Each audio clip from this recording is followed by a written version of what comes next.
무화과 천상자라고 그러는데 천상자는 여러분들 그저 우리 가끔 식당에 가면 요만해갖고 무화과라고 나오죠. 예, 그것을 천상자라고 그래. 근데 이제 우리 제주도 지방이나 남해안 지방에는 이것들이 의외로 많이 있습니다. 제주도도 가면 이거 여러분 볼로보고 나는 이제 보고 다니기 때문에 이거 천상자라고 알았는데 그게 무화과다고 말이죠. 무화과는 서늘하고 단맛을 갖고 있으며 비경, 이경, 폐경, 이경, 대장경에 작용을 한다. 자, 소화불량. 여기서 소화불량이라면 열이 많아서 소화불량이, 이거 내기서는 소화불량이 아니고 장열 변비, 장이 열이 차서 그게 아까 이 키위나 무화과나 거의 변비에 탁월한 약성을 같은 것은 같다 이렇게 보시면 되겠죠. 인후정통, 목이 붓고 아픈 걸 이야기하고 인후염, 이것도 폐가 열이 많아서 온 질환이죠. 그게 장염이나 이런 것은 장염이나 장열 변비나 이런 것들은 전부 다 금에 해당되는 대장에 해당되는 장부가 문제가 있어서고 인후정통, 인후염 같은 경우는 폐가 열이 차서 온다. 그게 금기가 높은 증상을 쓰는 약제다. 이렇게 이야기하면 되겠죠. 기관지염증도 마찬가지고 옴, 버짐, 낙장, 종기, 이질설사. 이질설사는 열에 의한 설사라고 그랬죠. 그래서 서늘하게 하면 낫는다고 말이죠. 청열 생진하고 열을 거치고 진액을 만들고 해독 소정한다. 독을 하고 종도 청소하고 윤폐지 폐를 윤택하게 하고 기침을 그치게 하며 유주품이 젖을 잘 나오게 한다. 이게 여기서 젖을 잘 나오게 한다는 개념은 저는 주로 산모가 젖이 잘 안 나온 경우는 거의가 애기 낳고 나서 스트레스를 많이 받는다고 여자들은 이 간기가 높고 스트레스를 많이 받아갖고 젖이 안 나온다. 저는 이렇게 보고 있습니다. 간에 열을 거쳐줌으로써 젖이 잘 나오게 한다. 자, 당뇨 환자는 주의해야 한다. 아까 키위도 당뇨 환자는 안 먹는 게 좋다고 그랬죠. 청열작용이 있어 허증에는 심리에서 몸이 허약한 냉한 증상에는 무화과 같은 것도 쓰는데 조심해라. 아까 키위도 마찬가지다 그랬죠. 열에 의한 기침에는 무화과즙을 내어 먹는다. 목감기나 이럴 때. 자, 변비에는 하루 무화과 3개나 4개를 먹는다. 변비. 콜로이드 성분이 완화작용이 있어 쾌통한다. 그러니까 거의 키위나 거의 비슷하단 말 무화과는. 그러니까 표현이 잘 안 나올 때는 또 이렇게 먹는다. 방광염이나 무화과 목통을 물에 달여 먹는다. 목통은 뭘 목통이라고 그러냐면 으름나무죠. 으름나무. 한국 바나나라 그래갖고 으름나무의 줄기를 목통이라고 한다 그 말이에요. 목통으로 약을 쓸 때는 반드시 껍질을 벗기고 써라 이렇게 돼 있습니다. 폐열에는 목이 쉰데는 폐열로 목이 쉰데는 금모가 15를 끓여 살짝 끓여 폐열로 그러니까 폐가 열이 차면은 목이 허스키한 소리가 나고 목이 쉰단 말이야. 폐가 열이 많은 사람들은 그럴 때는 무화과를 이렇게 해서 차로 해서 먹기도 한다. 인후정통 목이 붓고 아플 때는 무화과 금은화 15개를 꿀에 물에 타서 먹는다. 금은화 15g 물에 타서 금은화는 잘 아시죠? 자, 변비에는 무화과를 꿀에 재어 따뜻한 물에 타서 먹기도 하니까 변비 쾌통한다. 변비에도 의외로 무화과가 탁월한 약성을 갖고 있다 그 말이죠. 이를 열어주고 이질설사를 멈추게 한다. 성기는 평하고 맛은 여기는 평하다 그러는데 산쪽이가 있다. 독은 없다. 치질과 인후통을 치료한다. 청열작용, 윤장작용, 대장을 윤택에 해서 변을 잘 나오게 하는 특징을 갖고 있다 그 말이죠. 무화과는 문자 그대로 꽃이 피지 않는 과일이다. 그래서 무화과라고 그러죠. 안에 꽃이 다 안에가 있는 꽃이 다 들어있다 그렇게 보고 있죠. 바나나를 향초라고 한다. 향초. 한감하고 폐경, 유경, 대장경락에 작용을 한다. 비타민 A, B, C, E가 많이 들어있다. 또 포세로토닌이라는 성분이 많이 들어있다 이렇게 돼 있죠. 바나나도 습관성 변비 바나나도 탁월한 약성을 갖고 있다. 자, 고혈압, 심장병, 위궤양, 대변출혈, 동맥경화, 폐기력, 숙취해소, 청열, 열을 거쳐주고 변비에 효과가 있고 술을 깨게 하고 고혈압하고 번갈, 갈증을 없애고 항암 효과가 있다. 바나나는 성질이 차서 포항감기 환자나 여성 생리기간에 금한다. 그러니까 바나나는 뭐 영양이 좋고 뭐 배고파하지 않는다 그러고 막 바나나를 먹고 그러는데 몸이 냉하고 찬 사람은 바나나도 먹지 않는 것이 좋다 그 말이죠. 이가 열이 있는 사람, 풍암감기 즉 코감기가 온 사람도 바나나를 먹지 않는 것이 좋다. 몸이 냉하에 생긴 생리통, 복통성, 만성장염, 변이 물건 사람도 그만 몸이 냉하에 생긴 생리통. 그러니까 아까 비신장어, 비장과 신장이 허약해서 생리 후통이 온 사람들은 바나나를 먹지 않는 것이 좋다. 당뇨, 급만성 장염, 유상과다, 풍습성 관절염 환자도 금한다. 풍습성 관절염 환자도 금한다. 차기 때문에 차게 몸이 찬 사람은 절대로 먹지 않는 것이 좋다. 동맥경화, 고혈압, 변비, 손가락 마비에는 매일 바나나 3-4개, 5개를, 3-5개를 먹는데 바나나 3-5개 먹으면 너무 양이 많아요. 예, 너무 많네. 예, 하나나 2개 정도, 한 개나 2개 정도 먹는 걸 원칙으로 한다. 우리 집사람은 위염과 변비를 하기 때문에 거의 날마다 아침마다 바나나를 하나씩 먹어. 그러면 효과가 좋아. 거기다가 이제 더 그 바나나를 더 변비를 더 확실하게 하려면 키위를 같이 요플레에서 집에를 만드는 요플레를 갖고 같이 넣어서 먹기도 하고 그렇습니다. 그러면 변비 효과가 좋습니다. 이번에 이제 그 허리가 아프다고 그래갖고 고쳐놓게 각신을 못 고치겠어 내가.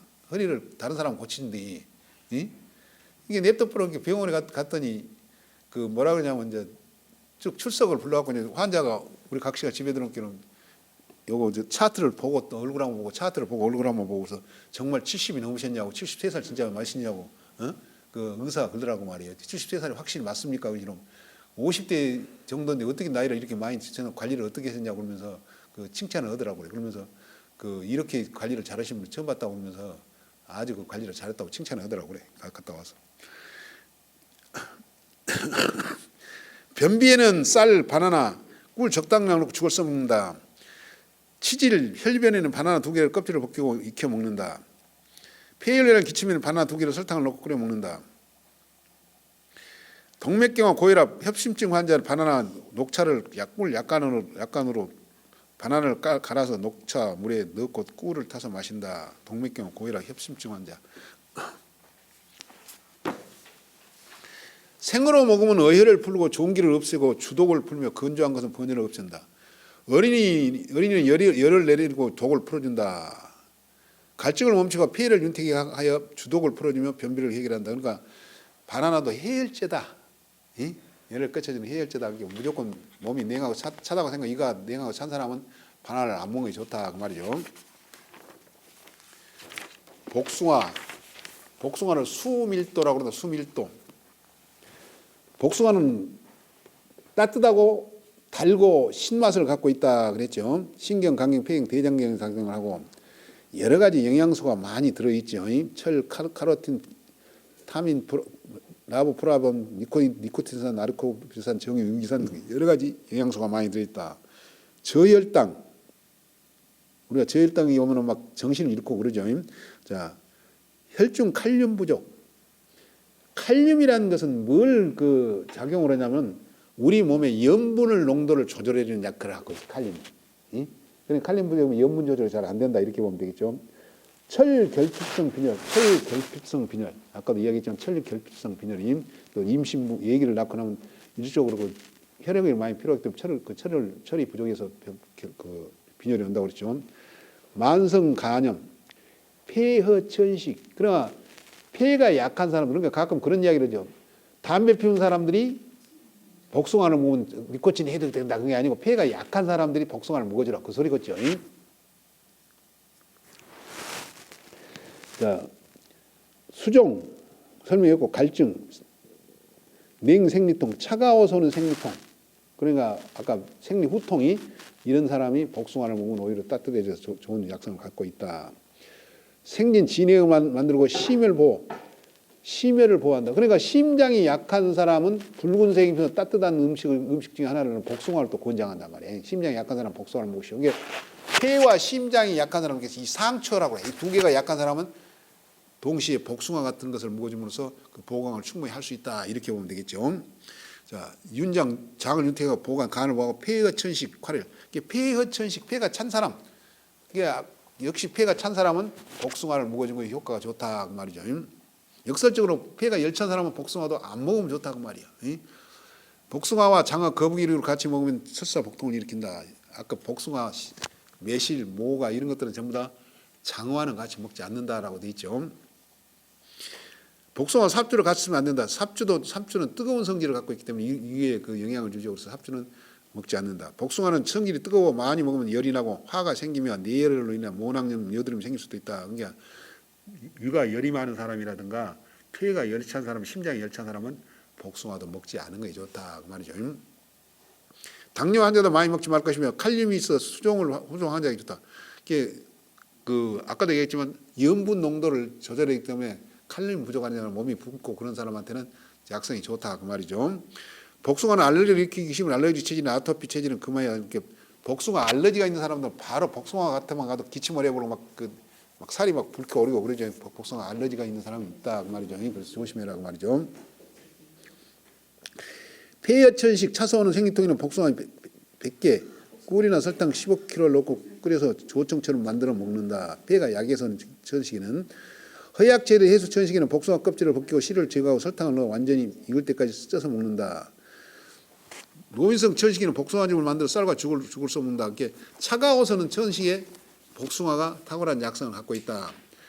많이 먹으면 열이 나며 내복 복부가 팽만하고 종기가 발생할 수 있다. 고적이란 것은 벌레 독을 치료하고 해충 요충을 치료하고 생리를 잘 통해 대장을 눈탱이 하고 심장 아래 적재 소변을 시킨다. 심장 아래 이게 뱃속이 뭐 차가워서 쌓이는 증상을 없애는 것을 갖고 있는 것이 복숭아 특징이다 그 말이죠. 심장을 보고 활혈 작용을 하여 갈증을 풀고 복숭아는 진액을 만든다. 심장을 보고 활혈 작용했으며 갈증을 풀고 복숭아는 진액을 만든다. 복숭아 씨앗을 도인이라고 한다. 도인, 행인, 살구씨, 백과, 은행씨, 은행이. 근데 이제 우리는 그 백과 그러면 보통 그 복숭아 씨를 이야기해 부르고 막 이런단 말이에요. 이렇게 백과는 은행, 행인은 살구씨, 도인은 복숭아 씨.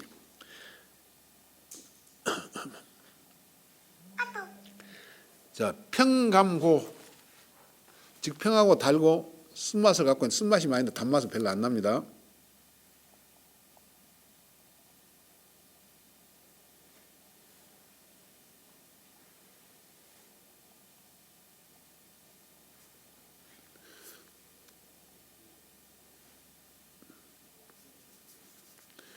자, 문제는 여기 보면 주성분에 보면은 아그달린이란 아그달린이란 그 성분이 들어있는데 이 아그달린이라는 성분은 독성이 있다 이렇게 보고 있단 말이야. 독이 강하다. 이게 아그달린이 들어있는 게 복숭아씨도 그러고 살구씨도 그러고 은행도 그러고 이런 것들은 아그달린이라는 독이 들어있단 말이야. 그러니까 은행도 열알 이상 먹지 마라 그랬죠. 하루에. 그러니까 아그달린은 독이 과하기 때문에 그런다. 근데 아그달린은 이 독은 역설적으로 항암 효과가 있다. 암 개발이라고 지금 치료 개발 중이다 이렇게 돼 있습니다. 어혈 경폐 그랬는데 차면은 어혈 즉 피가 뭉쳐진단 말이에요. 그러면서 그 생리가 안 이루어져 본다 그 말이죠. 장저 변비, 장이 건조설 변비, 월경무술, 적치는 뱃속에 딱딱한 기운이 뭉쳐진 걸 적치라고 그런다 그랬죠. 어혈복통, 관절염, 각기병을 쓰는 활혈을 거한다. 어혈을 없애고 피를 잘 돌게 하면 윤장통면, 경폐는 생리 나오나 생리가 안 나오고 생리를 잘 나오게 하는 특징을 갖고 있다. 과형 하나 잘못 쓰면 출혈을 촉진하고 진음을 손상하더니 임신 분산을 범한다. 그러니까 우리는 임신했을 때 그때 피덩어리를 본단 말이에요. 피덩어리라고 그러죠. 그 분해돼 나와 본다고 말이죠. 대량 복용하고 호흡마비 증상을 일으킨다. 도인 중에 쌍인은 독이 있으므로 쓰지 말 것. 그러니까 그 쌍인이 되는 것, 우리가 밤도 2개 붙어 있는 거 있고 그러죠. 그걸 쌍인이라고 그래. 그게 이제 그 보통 복숭아나 살구 이런 것들은 보통 꽃잎이 5개, 매화 이런 꽃잎이 5개 이렇게 5개. 근데 이제 그 쌍인이 되려면 여기 꽃잎이 6개짜리가 있다야. 그래야 그것이 쌍인이 된다 이런 설이 있단 말이에요. 그렇기 때문에 이 복숭아라든가 매실이랑 다음에 보면 꽃잎을 씹어 몇 개인가 보통 5개란 말이에요. 근데 6개가 되면은 쌍둥이 열매가 성자가 생긴다 이렇게들 보고 있습니다.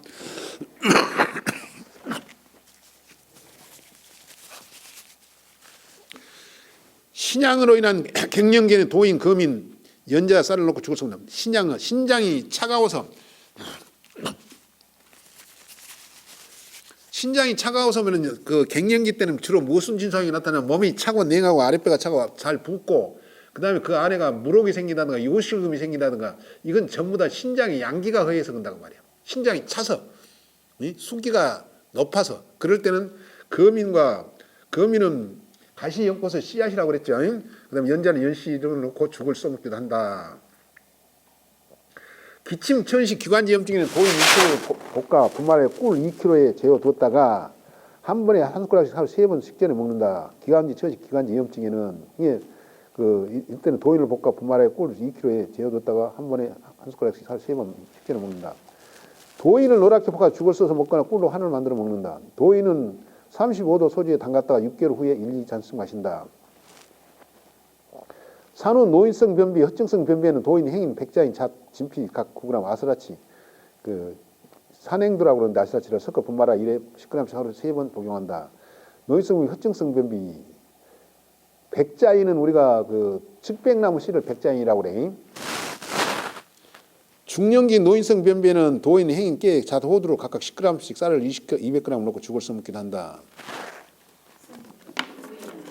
네? 그 안에 드는 걸 핵이라고 그러지. 그것을 씁니다. 그게 한약방에 가면 다 그걸 해놨어. 다 만들어놨어.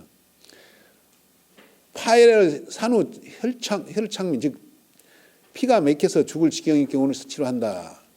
부인의 기혈을 신복동 월경부조 농을 배출하고 통증을 멈추게 하고 옹종 어혈을 다스린다. 표리의 풍기를 발산하는 사혈을 표리. 표는 껍덕표, 속리 즉 안나 속에가 풍기가 뭉쳐졌을 때 파람의 기운이 뭉쳐졌을 때 발산하고 사혈 지금 나쁜 피를 깨뜨리는 효과가 있다. 피가 뭉쳐진 것을 깨지게 한다고 말이죠. 그래서 잘 통하게 한다. 허로 기웅체 기가 웅체됐을 때 산후 오로 불안 그게 산후의 여성들 피가 계속 흘러나오죠. 그게 불안이 안 흘러나올 때 경락불통 남녀 중풍 구금 불어 입을 앙담으로 말을 못하는 놈을 주치한다 그랬죠. 그다음에 도화는 복숭아꽃을 도화라고 하는데 저는 복숭아꽃이 의외로 피부 미용에 탁월한 약성을 갖고 있다 이렇게 보고 있기도 하고 피부를 하얗게 만든다고 말이죠. 평고, 유경, 간경락이 들어가고 활혈, 피를 잘 들어간 냉증을 치료하고 성림, 부종, 그다음 변비, 기비, 주근깨를 치료하는데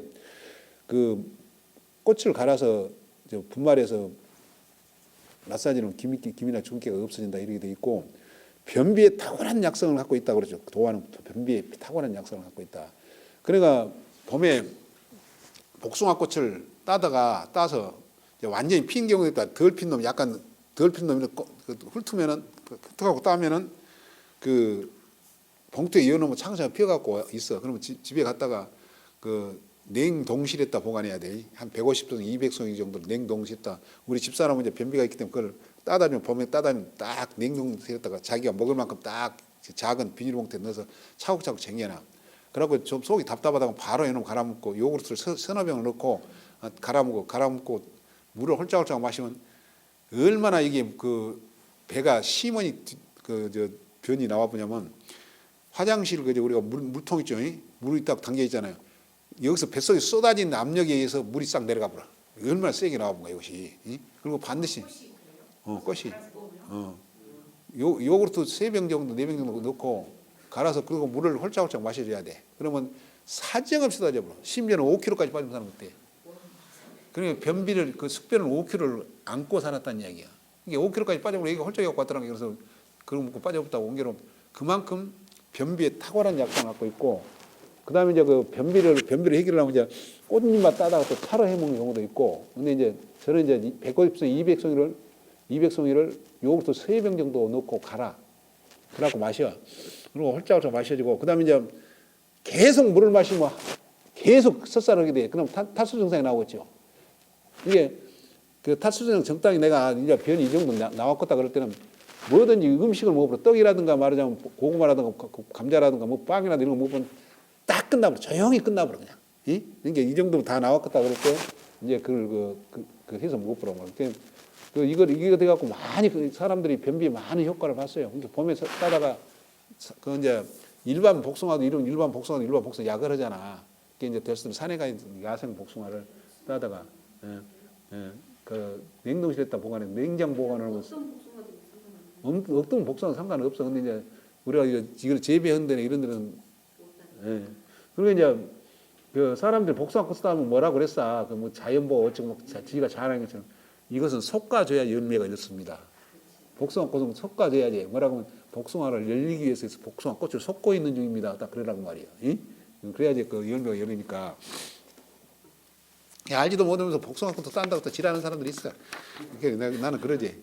이건 복숭아는 열매를 맺히기 위해서 복숭아를 솎아줘야 됩니다라고 이야기한단 말이에요. 여러분도 한번 해봐. 진짜 변비에는 이만큼 좋은 약은 나는 없다고 봤어. 예. 그다음 속이 맥히거나 뭐 안 떨어질 때 확실하게 그냥 정리를 해버린 거야.